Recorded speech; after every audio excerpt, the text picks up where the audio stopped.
Hey everyone, and welcome back to the deep dive. Today, we're going to be diving into network types and topology, Mm-hmm. the hidden structure of how everything in our digital world communicates. Right. Ever wonder how your phone seamlessly switches from Wi-Fi to cellular data? Yeah. Or how a simple cable can carry gigabits of information across continents? It's pretty amazing. Yeah, it really is. We're going to be breaking it all down in this deep dive. Absolutely. So even if you're completely new to this, don't worry, we'll make sure everything is crystal clear. We'll be your guides to the fascinating world of networks. That's right. So to get started, we're actually drawing from some classic texts here to make sure we're giving you guys the most accurate and insightful information. We have computer networks and data and computer communications to guide us. Okay, so first things first, network layers. Okay. To kind of wrap our heads around this, imagine like a building with multiple floors, each with a specific function. Yeah, each floor only needs to worry about its own job and how it interacts with the floors directly above and below it. Okay. This is the clean interface concept, and it's crucial for network functionality. Gotcha. Think of standardized electrical outlets. Okay. You can plug in anything regardless of what's happening on other floors, as long as the outlet provides the right service. So that's why my phone can connect to Wi-Fi or cellular data without me needing a degree in computer science. Exactly. It just works because those layers are talking to each other seamlessly. Precisely. This modularity allows for so much innovation. I see. Now let's talk about how networks handle data. Okay. It boils down to two fundamental approaches: connection-oriented and connectionless service. So is this like choosing between a phone call and sending a postcard? Perfect analogy. Okay. Connection-oriented is like a phone call. Okay. You dial a number, establish a dedicated connection, have your conversation, and then hang up. Right. Data flows in order, and you get that wonderful reliability. Okay. Think downloading a large file. Mm. You want every bit of data to arrive intact. Makes sense. So what if you need speed more than guaranteed delivery? That's where the postcard or connectionless service comes in. Okay. Each piece of data is independent, no setup needed, but delivery isn't guaranteed. I see. This is perfect for streaming video where a dropped packet here and there won't ruin the experience. Gotcha. It's all about efficiency and speed. Okay, so we've got our layers and our ways of sending data. Now let's talk about the physical foundation, like the literal groundwork of networks. We're talking about the physical layer, the roads and infrastructure of the network world. Okay. This is where we see the different types of cables that carry our data. Mm-hmm. Twisted pair cables like those used for phone lines, coaxial cables for cable TV, and the superstar of speed fiber optics. Oh, yeah. Fiber optics, I've heard those can transmit data at ridiculously fast speeds. Think 2 gigabits per second over tens of kilometers. Wow. That means you could download an entire 4K movie in seconds? It's mind-blowing. Hmm. But hold on, the physical layer isn't just about cables, right? Right. What about my trusty TV remote? You're right. Wireless technologies also fall under the physical layer. Right. We have radio waves for Wi-Fi and Bluetooth microwaves for satellite TV, and even infrared for your remote control. Wow. In fact, infrared LANs are incredibly secure because they don't penetrate walls, making them perfect for sensitive environments. So no one can eavesdrop on my next movie marathon. Exactly. But with all this data flying around, how do we keep it organized? That's where the data link layer steps in, right? Think of it as the packaging and delivery service of the network world. Okay. The data link layer takes raw data from the physical layer Right. and packages it into neat little frames, adding an extra layer of organization and structure. So like wrapping a gift before sending it off. Precisely. Okay. And to ensure those data packages arrive in pristine condition, the data link layer uses error detection and correction techniques, like CRC or cyclic redundancy check. Okay. It's like a puzzle piece fitting perfectly, ensuring data integrity. I love those analogies, but what happens when multiple devices try to share the same network? Yeah. It seems like a recipe for digital chaos. That's where Media Access Controller, MC, comes in. Okay. It's the traffic cop of the network, managing how multiple devices share the same medium without causing collisions.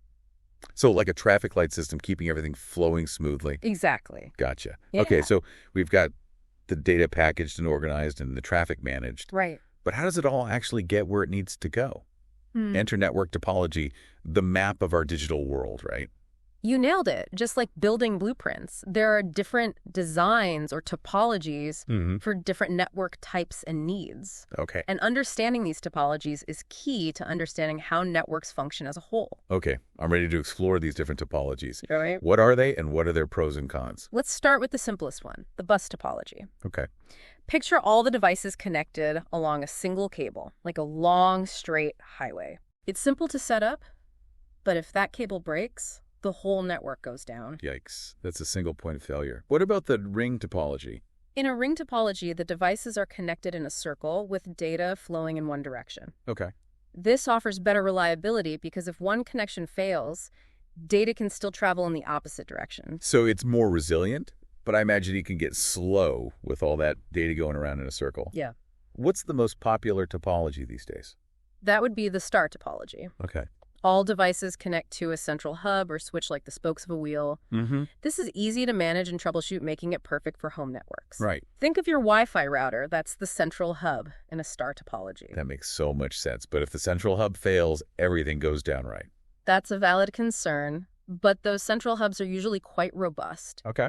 Now, if you want true resilience, you go with the mesh topology. Okay. It's like a web of interconnected devices with multiple connections between them. So even if one connection goes down, there are alternate routes for data to travel. That sounds incredibly reliable, but probably super complex to set up. You're right. Mesh networks can be complex, but their resilience makes them ideal for critical applications like the internet itself. Speaking of the internet, that's a perfect example of how different topologies can work together. Wait, so the internet uses multiple topologies? Yeah. I thought it was just one giant network. It is a giant network, but it's built using a combination of topologies, with the mesh topology playing a crucial role in its overall resilience. I see. This interconnectedness is what allows us to access information from virtually anywhere in the world. Okay. We can think of those different topologies as different neighborhoods all interconnected to form a global city. Wow, this is fascinating.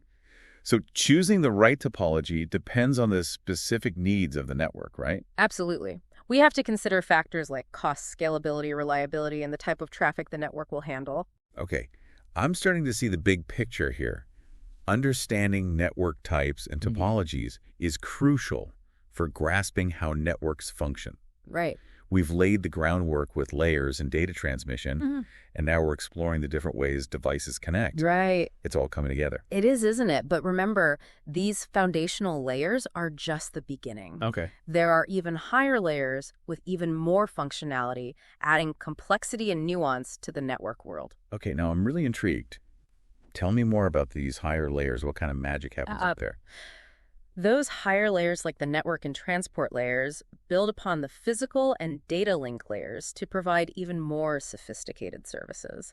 They're like the traffic controllers and delivery services of the network world, ensuring that data gets to the right place at the right time. Okay, that sounds super important. Let's start with the network layer. Yeah. What kind of magic happens there? The network layer is all about routing. Okay. Finding the best path for data packets to travel across multiple networks. It's like having a GPS for your data, ensuring it reaches its destination efficiently, even if it has to traverse continents. So instead of just managing traffic on a single network segment, Right. the network layer figures out how to get data across the entire internet, Exactly. even with all its complexities. Precisely.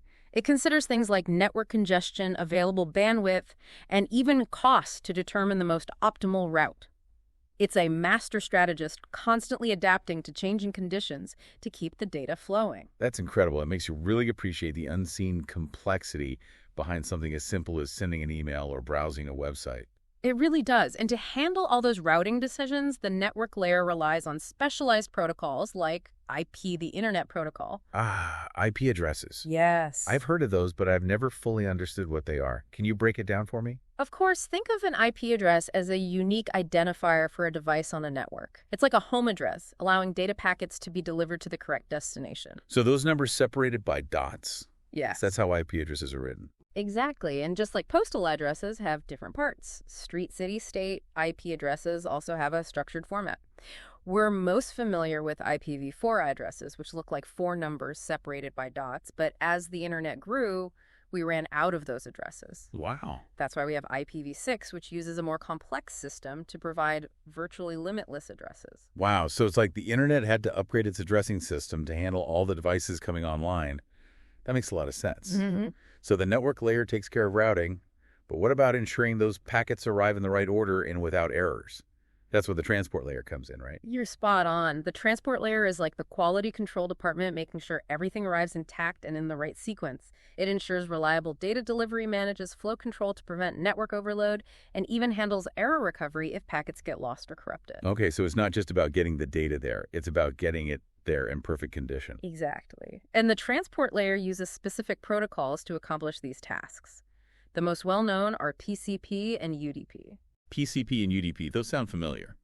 Aren't they used for different types of online activities? You're right. TCP, or Transmission Control Protocol, is a connection-oriented protocol. It's like sending a registered package with tracking information. It's going to arrive safely and in one piece. It's perfect for downloading files or secure web browsing where reliability is crucial. So TCP is all about that guaranteed delivery. What about UDP? UDP, or User Datagram Protocol, is a connectionless protocol. It's faster and less overhead, but there's no guarantee of delivery. Think of it like sending a regular letter. It's great for things like streaming video or online gaming, where speed is more important than absolute reliability. So it's like choosing between speed and reliability depending on what you're doing online. That makes sense. But with all this data traveling across networks, how do we keep it safe from prying eyes? That's a great question. Security is multi-layered in networking, and it involves measures at various levels. At the physical layer, we have things like cable shielding and secure wireless encryption protocols to prevent unauthorized access. So those are like physical barriers and locks preventing someone from tapping into our network cables or intercepting our wireless signal. Precisely.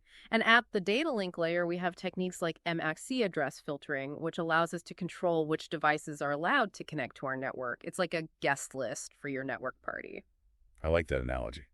We're starting to build layers of security restricting access and protecting data as it moves between devices. But what about the content itself?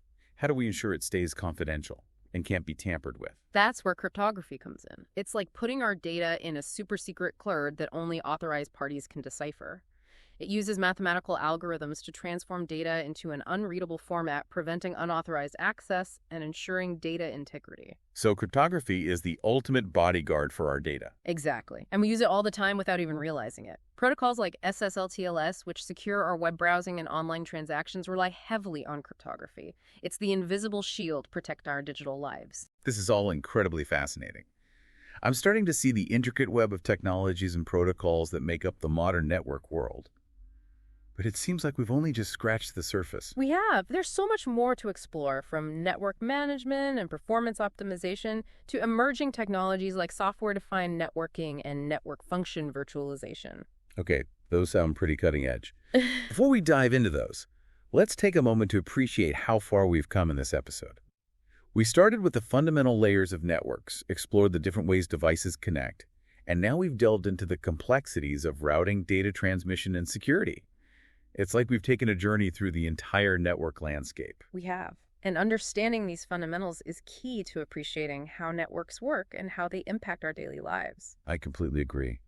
But now I'm really curious about those emerging technologies you mentioned. What can you tell us about software-defined networking and network function virtualization? So these emerging technologies sound like they're pushing the boundaries of networking. Let's start with software-defined networking, or SDN. What's the big idea behind it? Yeah, what is that? SDN is all about flexibility and control.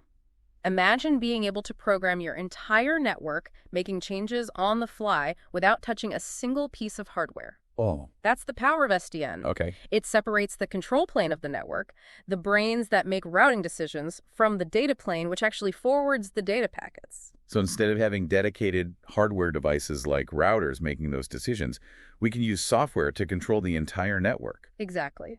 This allows for incredible agility and customization. You can optimize traffic flow, implement new security features, and even experiment with different network configurations, all with a few lines of code. Wow. It's like having a virtual network administrator that can adapt to changing conditions instantly. That sounds revolutionary, but wouldn't that make security more challenging if the control plane is software-based? Yeah. Wouldn't it be more vulnerable to attacks? That's a valid concern, but SDN can actually enhance security in many ways. Since the control plane is centralized, we can implement security policies more consistently and efficiently.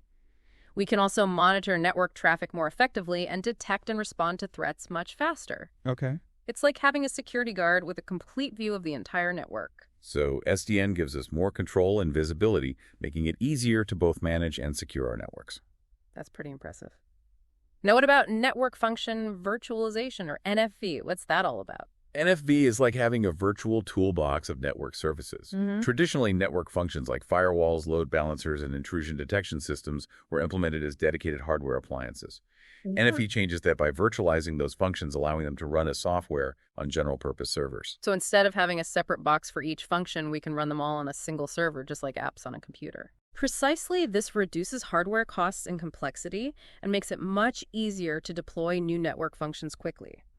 You can spin up a new firewall or load balancer in minutes, all without touching any physical equipment. It's a game changer for network agility and efficiency. SDN and NFV both sound like they're making networks more flexible, efficient, and adaptable. It seems like the future of networking is heading towards a software-defined world. It certainly seems that way, but with these advancements come new challenges. Managing the complexity of these virtualized environments requires specialized skills and tools. So we need a new generation of network engineers who understand both software and hardware. Absolutely. And we need to ensure that security keeps pace with these advancements. Protecting those virtualized network functions and the control plane itself is paramount. It sounds like the future of networking is going to be a fascinating blend of innovation and challenges. What else might we see in the coming years? That's the exciting part. The possibilities are endless. Perhaps we'll see the rise of quantum networking harnessing the principles of quantum mechanics to create ultra-secure and lightning-fast networks. Or maybe we'll see AI playing an even greater role in network management and optimization. Quantum networking, AI-powered networks. Those sound like topics for another deep dive. Indeed. But for now, I think we've covered a lot of ground, from the fundamental layers of networks to the cutting-edge trends shaping the future. I agree. We've explored the essential building blocks of networks, from physical connections to sophisticated protocols, and we've touched on the exciting possibilities that lie ahead. I think we've also shown that even though networks can seem complex, understanding the basic principles makes them much more approachable. Absolutely. And remember, the world of networking is constantly evolving, so there's always more to learn and explore. Well said. A huge thank you to our expert guest for this incredible journey into the world of networks. It's been my pleasure. I always enjoy sharing my passion for networking. And to our listeners, thank you for joining us on the deep dive. We hope you've gained a new appreciation for how networks work and a glimpse into the exciting future of this ever-changing field. Keep exploring, keep learning, and keep those curious questions coming. Until next time.